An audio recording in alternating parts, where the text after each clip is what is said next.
chapter 24.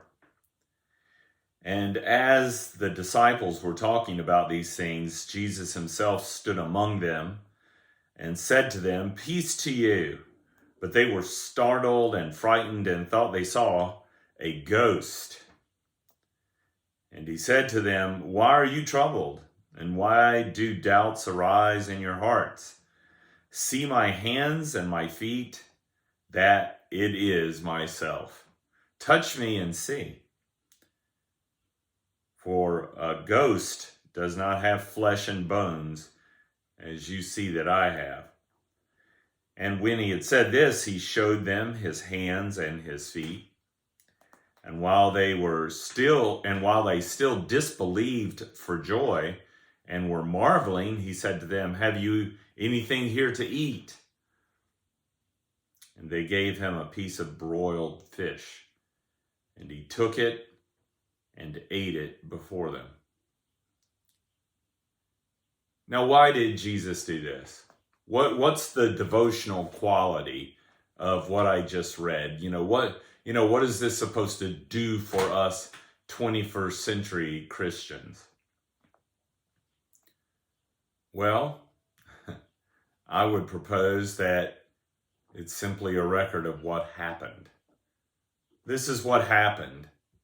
There's no great behind the scenes secret spiritual meaning to what Jesus did here.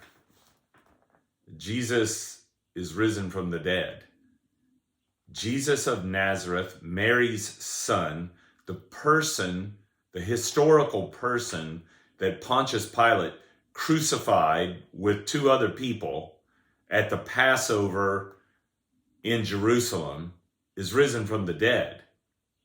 Everything that we know about reality has to be determined by this man. Everything that we think we know has to be run through the grid of, but what do you do with the one who was crucified and raised from the dead?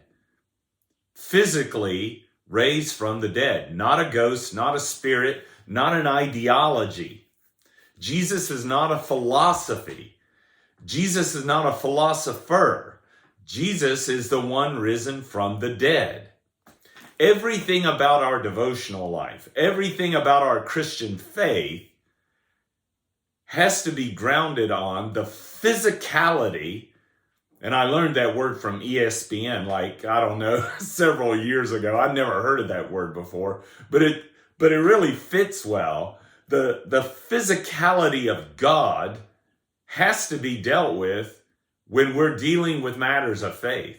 It isn't just that we just believe and hope that something you can't discern with the five senses is true. No, some folks discerned God with their five senses. It just wasn't us. And we believe their report.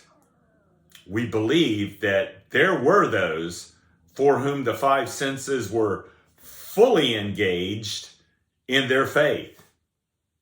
And we are believing them. So what's the super spiritual meaning behind Jesus eating some fish? Well, that Jesus of Nazareth is God, alive from the dead. It doesn't nor does it need to be any more spiritual than that. This Jesus watches over me and you today. He is our Savior. He is our God right now, today. This one right here. That's what it's all about. God bless you. God keep you today.